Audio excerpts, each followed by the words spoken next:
The battle for the Strait of Hormuz could potentially be happening right today because Trump has come out with this major announcement, and as long as both sides, Iran and the USA, don't chicken out, this battle might be happening sooner than you think. So in today's video, I'll be briefing you guys on exactly the latest update we have about the Strait of Hormuz, how the ships are going, how this could unfold potentially today, and plus an absolute ton more to talk about. We'll talk about the financial markets, gold, silver, who's buying up gold right now, what are the oil prices doing, is this just another trick? Guys, we're going to talk about all of that. If you guys enjoy the content, just like the video, appreciate you being here, and let's get straight into it. So look, today could be the day. Trump has come out with this big announcement. He says right here, countries from all over the world, almost all of which are not involved in the Middle Eastern dispute going on so visibly and violently for all to see, have asked the US if we could help free up their ships, which are locked in the Strait of Hormuz,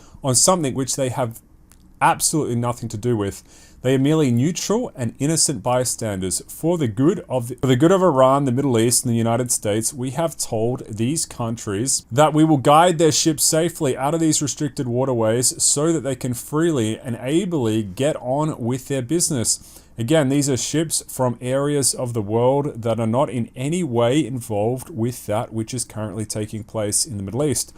I have told my representatives to inform them that we will use best efforts to get their ships and crews safely out of the strait. In all cases, they said they will not be returning until the area becomes safe for navigation and everything else. This process, Project Freedom, will begin Monday morning, which is right now today, Middle Eastern time. So if you're watching this video, you might be getting the alpha just before this begins. I am fully aware that my representatives are having very positive discussions with the country of Iran, and that these discussions could lead to something very positive for all. The ship movement is merely meant to free up people, companies, and countries that have absolutely done nothing wrong. They are victims of circumstance. This is a humanitarian gesture on behalf of the US, Middle Eastern countries, but in particular, the country of Iran. Many of these ships are running low on food and everything else necessary for large-scale crews to stay on board in a healthy and sanitary manner. I think it would go a long way in showing goodwill on behalf of all those who have been fighting so strenuously over the last number of months. If any way this humanitarian process is interfered with, that interference will unfortunately have to be dealt with forcefully. Thank you for your attention to this matter. So he says right here, the United States will guide their ships safely out of these restricted waterways. So he's basically indicating that, look, US troops are going to come in. They are going to potentially navigate, provide protection, open up lanes, intervene if hostile Iranian vessels or aircraft attempt to challenge the transit. So look, if Trump actually goes through with this and the Iranians don't back down, you could be looking at a battle of the Strait of Hormuz starting to unfold right now. So, time will tell whether this is a Trump bluff or not. All the intel we have from the Iranians is, to be honest, the Iranians have chickened out a couple of times themselves, most recently with the blockade. So they're currently under blockade. They haven't really retaliated against that at all. So the big question now is, does Trump actually go through with this, right? Do you actually have, escorts and proactive kind of protection of ships to get out of the Persian Gulf right now? Because if you have a look at the map, actually, before we do, look at the live tracking data right here. There has been very little coming out. So if this data is accurate right here, which I think it is, there's been basically, it's a crawl. You've had 0 ships the last couple of days. People are stuck. And yes, there will be an absolute ton of ships trapped on this side within the Persian Gulf. So a lot of them, obviously want to get out. You want to basically open this up for global trade.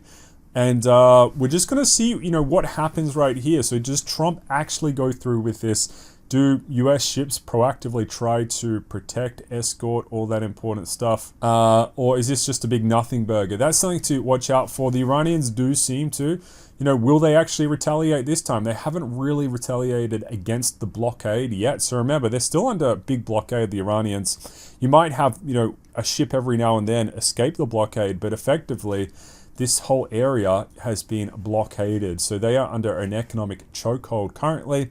And at the same time, oil has been doing interesting things. Urea, obviously a huge shortage at the moment. And, time's going to tell who actually is bluffing and who's not bluffing in this situation. And if no one's bluffing, right, so the US isn't bluffing and the Iranians aren't bluffing, then, you're going to get this intervention where the US is going to intervene with force. But, whether that's going to happen, we'll see. Will this be a big battle? We're going to find out about that. Into how oil has been reacting to all of this. So if we have a look right here, look, there has been a couple of days, and this is probably why Trump is coming up with some of these things, even though if it isn't backed up with actual things, with actual force, the oil price has been getting a bit crazy, right? So back on 30th of April, you actually had $113 for oil. It has been pushed down to about 106, right? Right there, and US oil sitting at about $100 and mirroring up. But the truth of the matter is, look, there is a huge physical shortage of goods coming in and out of the Persian Gulf. I can't believe this is good for the world economy. I don't think it is at all. The longer this dilemma goes on, the worse things will get, and I think there is a huge lagged chain reaction of things to come, right? For fertilizers, for farmers who have to plant their crops and fertilize their fields, a whole swathe of industries, right? So this is still a conflict where we can't even fully measure the impact just yet. All we can tell, it's like an injury. There's a lot of bleeding happening, right? There's a lot of bleeding right now of the world economy. You can see it right here, a lot of blood loss. And we're going to have to see, in the future how this all pans out. But at the moment, oil looking shaky, and Trump is, of course, having to come in here and come out with announcements to try and suppress this, because this thing goes to the moon. That's going to be terrible, right? Same time, what is gold, silver doing as well? We actually had a big announcement coming out of Tether. So if you're not aware of Tether, they purchased 6 tons of gold this year. They now have 132 tons worth $19.8 billion.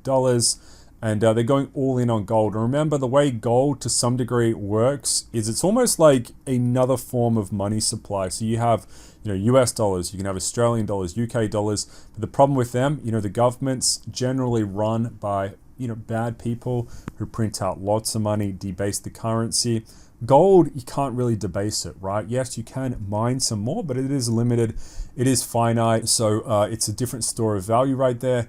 Tether going all in on gold right now. And so gold holding on relatively okay, but I do think, look, once the actual waterways do open up, that's probably where you're going to see your biggest rally in gold, and also silver as well, because we have seen a bit of suppression. Look, the more messier this situation has been getting, silver and gold are getting suppressed with the Strait of Hormuz currently. Once it opens up and the economies do go back to this kind of normal trading, that's where I think gold and silver and precious metals will do well. SP500 has been at record all-time highs, but we'll see if this is all going to plan out or not. And look, the next 24 hours, we're just going to have to wait and see what actually happens right here. So could this be the big day where there's actually, proper military conflict in the Strait of Hormuz, or is it just a big nothing burger? Guys, we'll find out in the next update on the channel. So if you want that, subscribe. And that's your major update for today. I appreciate every single one of you guys tuning in. Go have a great one. I'll see you in the next one.